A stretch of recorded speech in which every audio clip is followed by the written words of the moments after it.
Nice to see you, everybody at Hope Baptist Church in Plymouth, and anybody else who's watching, wherever you are. Or should I say, nice to meet us, nice.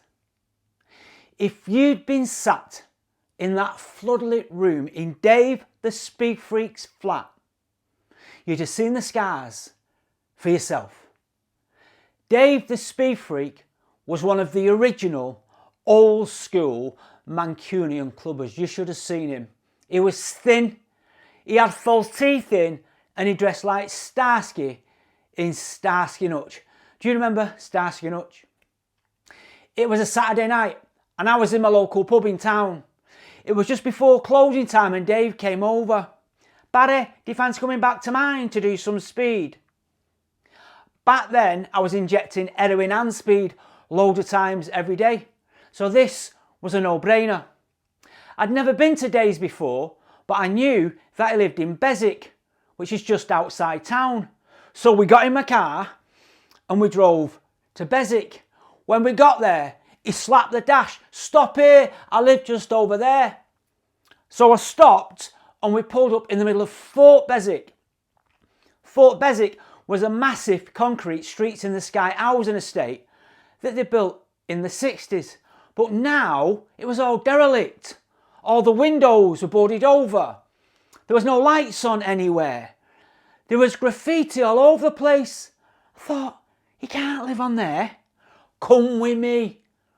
We got out of the car and I followed him into one of the dark staircases, into this big block of flats. It was pitch black. I could hardly see. I'm thinking, where's he taking me? We walked up all these stairs right to the top floor. Then we walked down this walkway past all these front doors to near the end. He stops, gets the key out and puts it in one of the doors and opens it. This is where he lived. "Come in, Barry." We walk in. He turns the light on. This was the only light on the estate. "Dave, why are you the only one living here? They're knocking it all down and I've told them I'm not going anywhere." He takes me into this little room. "Wait here, Barry, I won't be a minute." He goes out and comes back in. And it got changed. Now he's wearing a karate suit, a white skull cap on the back of his head, and orange slippers. He got dressed up for the occasion. We got the speed ready. "Come on, let's go in here." He takes me into this other room, his living room. You should have seen it. All it had in it was a little settee and a big executive office chair that was slap bang in the middle of the room with a massive spotlight hanging over it. I sit on the settee and he sits in the chair. He then reaches down to the side of him, finds that switch and flicks it, and that bright spotlight came on. And it lit up the room and the rest of Fort Beswick. You should have seen his face. He looked like a floodlit Jack Nicholson in that classic horror film, The Shining.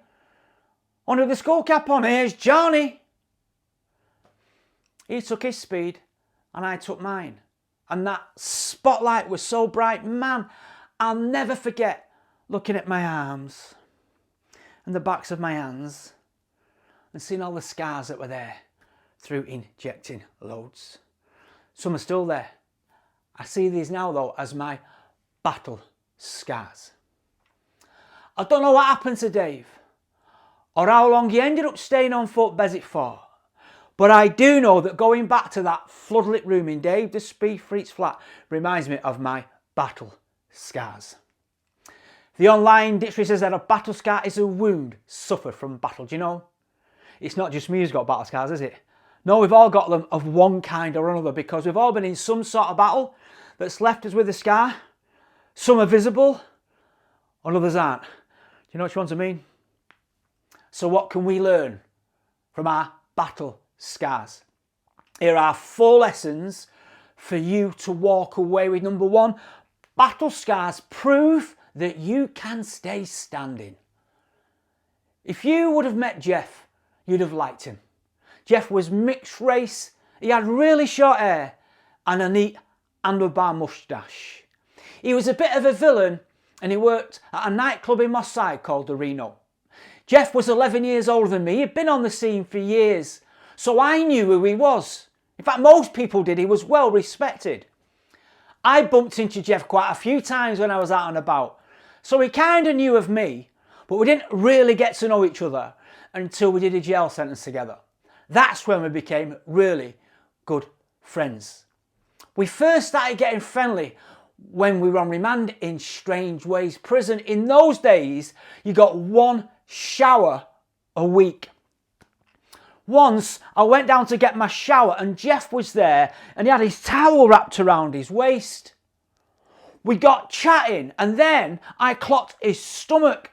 There was a massive chunk of it missing. Jeff had broad shoulders and a bit of a pigeon chest and a tight stomach. So when he walked with his chest out and his belly in. I didn't know that this was partly why. You should have seen it. It was full of twisted scars. Jeff, how did you get them? I got them when I was working on the door at the Reno. I got into a battle one night outside with a load of white kids and one of them smashed a pint pot and rammed it into my stomach and twisted it, and then he said, I could hardly keep myself up. But then this guy stepped in to help me out, so the lads legged it. I was in a right mess, but as bad as it was, I didn't want to go in a hospital because I didn't want to involve the police. So I stitched it and tied it up the best I could, and it left me like this with all these scars. These were just battle scars. Battle scars that proved he'd stayed standing. See, battle scars prove that you can stay standing. What about you? Are you in some kind of battle right now and you feel as if you can't keep yourself up? Listen, God can step in to help you out. Same as that guy did with Jeff. You see, Jesus is God with skin on. He died on the cross, he rose again, and then he went to the place where his followers were. And a guy in the Bible called John tells us that he said to them, look at the scars on my hands. Look at the scars on my side. He showed them his scars, his battle scars. And they didn't need to have a bright spotlight on to see them. They looked and they saw them firsthand. Imagine that. And these battle scars proved to them that he'd stayed standing. Listen, if he can stay standing after that battle on the cross, he can help you stay standing in your battles. Whatever it is you're battling with, he can get you out the other side. So you've got battle scars that prove you've stayed standing. Going back to that floodlit room in Dave the Speed Freak's flat reminds me of my battle scars. Battle scars prove you can stay standing. And number 2, battle scars can stop you going back to the fight. If you'd have been in that prison with me when I was speaking that day, you'd have heard the lad ask the question at the end, Barry, what stops you going back to your old life? I said a few things really, but one of them is my battle scars, because when I think about how I got these, they stop me going back. See, battle scars can stop you going back to the fight. When I think about how I got my battle scars, just those left inside, I think about that time in our flat in Hume. I'd been speeding off my head on amphetamines for months. You should have seen me. I was 3 stone wet through, and that was with my Bjorn Borg Feeler tracksuit on. I just sit in the corner making house music, using the bits of recording gear that I'd set up, with my head sandwiched between my 2 carnival-sized speakers that I'd made. Non-stop. If you'd lived in Hume, you'd have heard the bass line coming from my flat 24 hours a day, 7 days a week.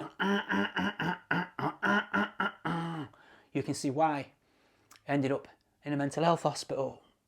And then I think about the time when I thought the Iranian guy who lived above us was watching us through the crack where the wall meets the ceiling. He's spying on me. So I got some wood and I nailed it all the way around the top where the wall meets the ceiling like a skirting board. Bang, bang, bang, bang, bang, bang, bang, bang. Can't see me now. And then I think about that time when I got remanded in custody. And I was saying to all the officers, boss, boss, boss, boss, boss, God's called me, boss. God's called me, I'm going to be a famous DJ. You can imagine what they were thinking. This guy's a nutter. They put me on the hospital wing, do you blame him?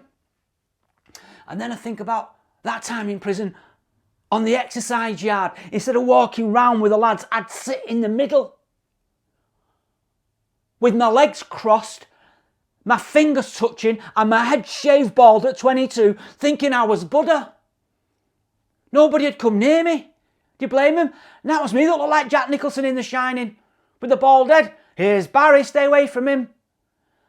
And these are just some of the times that come to mind. They were others. And it was these crazy drug-induced times that left with battle scars inside. Is it any wonder? I'm just so grateful that I'm alive. And that my mind is functioning normally. Well, my wife might tell you different. And yes, I've got battle scars in there, of course. But it's thinking about how I got these that stop me going back. Listen, battle scars can stop you going back to the fight. What about your battle scars? Just flick the switch to put that bright spotlight on so you can see yours. They could be like mine, but it's more likely that they're not because you've been on a different journey. So you've got yours from something on that. Listen, in whatever way you was left with yours, those that's been left inside of you somewhere, thinking about how you got them can stop you going back. Listen, battle scars can stop you going back to the fight. Maybe you keep going back and your battle scars are like open wounds because you keep licking them. Listen, you need to let God step in to help you out. A guy in the Bible called Isaiah said, do not dwell on the past. Listen, you don't have to keep going back because with God on your case, you can get to that place where your battle scars stop you going back to the fight. This happened with me and it can with you, but you need to let God step in to help you out. That's up to you. Going back to that floodlit room in Dave the Speed Freak's flat reminds me of my battle scars. Battle scars prove you can stay standing. Battle scars can stop you going back to the fight. And number 3, battle scars can motivate you to move forward. Jackie's did. She told me if you'd been there, you'd have heard her. Jackie was a skinny, wiry-haired drug addict who was working as a sex worker on the streets. Jackie got attacked one night when she was out working. She said, I got picked up by this Polish guy in a car and he took me to an house that was about 5 minutes away. We walked through the door, then walked into the living room and there were 2 other blokes sat in there. So I sat on the settee and lit a cig. But then they all started talking in Polish. It made me feel dead uneasy. I thought, sack this, I'm off. So I got up and went to the door to get out and it was locked.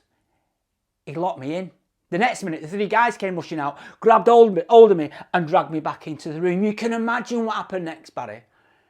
It was horrible. Then she said, what they did to me that night, Barry, left me with battle scars. I had so much pain inside after what they'd done. But that was it for me though. Enough was enough because that's when I knew that I had to move on. So I went into rehab and that's when God stepped in to help me out. See, it's as if a bright spotlight came on and she saw her battle scars which motivated her to move forward. Listen, battle scars can motivate you to move forward. What about you and yours? Is this the time for you to say enough is enough so that you can move on from them? There was a guy around in Bible times called Paul. He had lots of battle scars. He'd been there, he'd worn the t-shirt. He said, forget what's behind and reach forward. Listen, you need to decide to move on. Your battle scars can motivate you to move forward, Jackie's did, but are you ready to say enough is enough and to let God step in to help you out? That's up to you. Going back to that floodlit room in Dave the Speed Freak's flat reminds me of my battle scars. Battle scars prove that you can stay standing. Battle scars can stop you going back to the fight. Battle scars can motivate you to move forward. And number 4, battle scars can prompt you to take a better route. One time I had an MG Mini Metro. Do you remember Mini Metros? Well, mine wasn't just a Mini Metro. Mine was an MG Mini Metro. You should have seen it. It was lime green on the outside and bright red on the inside. It had polished alloy wide wheels, a small sports style steering wheel, and a 6-inch big bore exhaust. I'd ripped through our estate blasting out tunes, turning heads. You can imagine I looked like a cross between Smeagol and Vin Diesel in Fast and Furious. Early hours one morning, 7 of us took a load of magic mushrooms because it was mushy season. And we piled into my MG Mini Metro and we set off down the road to find a rave. We were following a searchlight that we'd seen in the sky from our flats. That's not the usual way to find a rave, but hey. Got on the motorway, then after a bit of thought, there's the rave, it's over there. So I came off the next turning, drives down this road. Oh no, it's not here. I got onto this other road, drives down that. Still nothing there. Got onto this other road, drives all the way to the top of that one. Still no rave. 3 hours later, I'm still driving down these little roads. I looked up to the sky for the searchlight. It was dead faint. We were miles away from the rave. I said, guys, we've taken the wrong route. That journey in my MG Mini Metro that night mirrors my life. I'd taken the wrong route. I was on it for 15 years. And then one day, my battle scars, those outside, prompted me to take a better route. If you'd been there, you'd have seen how it happened. I got invited to church, so I went. They were banging tambourines, waving flags around. I'm thinking, these guys were all basket cases. I came in here to get away from people who were on drugs. The guy who was speaking, after he finished, he said, we believe in a God who can heal. Is there anybody in this room with any issues? Is he having a laugh? I've got more issues than Vogue. If you want to be prayed for anything, come to the front. I thought, what have I got to lose? So I got out of my seat and I walked to the front. What can I pray with you for, young man? How long have you got? What time do you want to be out of here? So I told him, I'm a heroin addict, I've been for 15 years, I'm on 55 mils of methadone, and I also hear voices. I suffer from amphetamine psychosis. He said, okay, I'll pray with you. And he put his hand on my head. I'm thinking, what's he touching me for? And he started to pray. And as he started to pray, I had a light bulb moment. That's when God stepped in to help me out. I walked home, walked through the front door of my flat into the bedroom. I took my jacket off and rolled my sleeves up, and I looked at the battle scars on my arms and the backs of my hands, and then I held my arms up towards the sky and I said, God, you're alive. I don't want to live my life this way anymore. I want to live my life a different way. I want to live my life your way. See, on that day, the switch was flicked. That bright spotlight came on. Then my battle scars prompted me to take a better route. Listen, battle scars can prompt you to take a better route. What about your journey? Have you taken a wrong route? Whatever kind of wrong route that is for you. It could be that you've not taken a wrong route, but you want to be on a better route than the one you're on now. Listen, 2,000 years ago, 2,000 miles away, God became a man. And yes, his name is Jesus. Jesus is God with skin on. And he came to this earth and he was tempted just like you, but he resisted. Then at the age of 33, he allowed himself to be nailed to a cross to take the rap for you. He died on that cross to pay the price for your faults, your flaws and your failures. He died on that cross so that he can wipe your slate clean and so that you can take a better route. There's a proverb in the Bible that says when you submit to God, he makes your path straight. Listen, you need to give God consent to come in so that he can step in to help you out. If God was a burglar, he'd wait for it to go dark and he'd come and he'd try and kick in the back door of your life. If he couldn't kick in the back door, he'd try and kick in the side door. If he couldn't kick in the doors, he'd try and jam you in through the windows. That's if he was a burglar, but he's not. See, God will never try to break into your life. He will only ever come in through the legal entry. The legal entry to my house at home is the front door. The legal entry to your life, my life, is the will. It's our will. That's the front door. And he stands at that door. In fact, he tells us in the Bible that I stand at the door and knock. And if anybody hears me and opens the door, I will come in. See, he'll never try to force his way in, because he waits for you to open the door. He waits for you to give him consent to come in. And when you give him consent to come in, that's when he steps in to help you out. Listen, battle scars can prompt you to take a better route. But are you ready to let God step in to help you out? That's up to you. I'm going to land this now by taking us back to that Saturday night when I was in my local pub in town. Dave came over, invited me round to his. When we got there, he got changed. We got the speed ready. We went into his living room. I sat on the settee and he sits on the chair. He then reaches down to the side of him, finds a switch and flicks it. And that bright spotlight lit up the room. And I'll never forget looking at my arms and the backs of my hands and seeing all the scars that were there through injecting loads.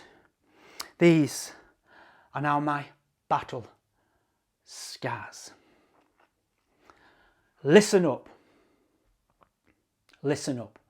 Wherever you're watching right now, God is stood outside your life and he wants to come in. He's standing and waiting for you to open your door. He's waiting for you to give him consent to come in. My question to you is, what are you going to do? I'm going to pray a prayer.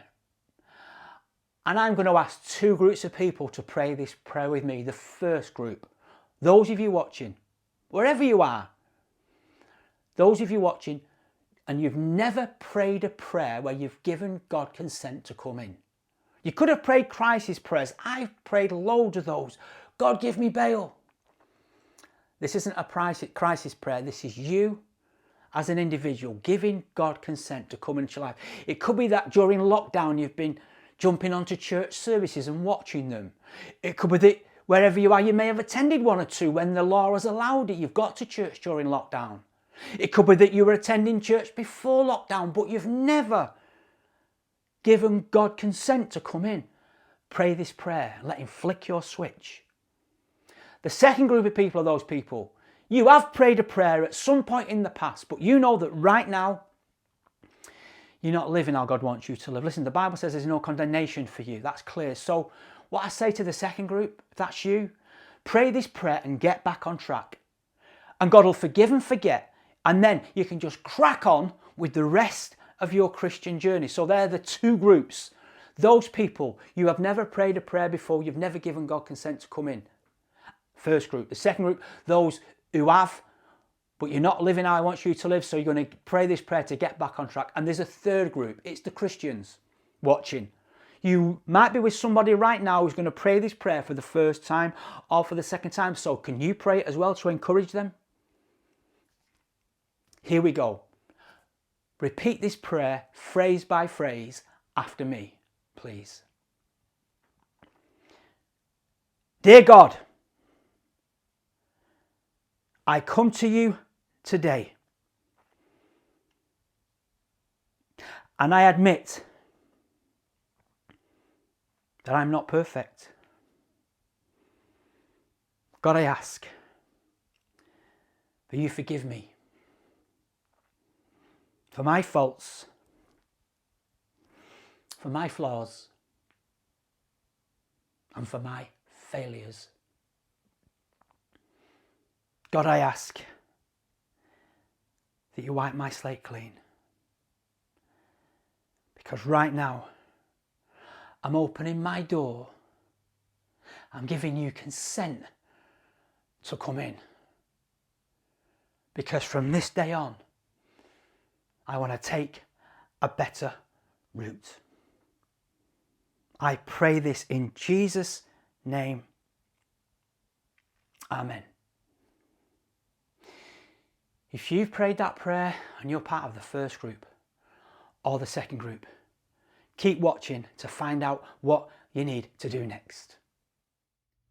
If you've made a decision today to follow Christ for the first time, or you've made a decision to come back to Jesus and to recommit your life to him, we would love to help you on your journey of faith. What I'd love you to do in the comments section of this video is just to write simply, I prayed that prayer. And if you do that, we will be in contact in the coming days and the coming weeks to tell you how we can help you go deeper with Jesus and walk the Christian journey that you have just decided to embark on. We're so excited for you and we are cheering you on all the way.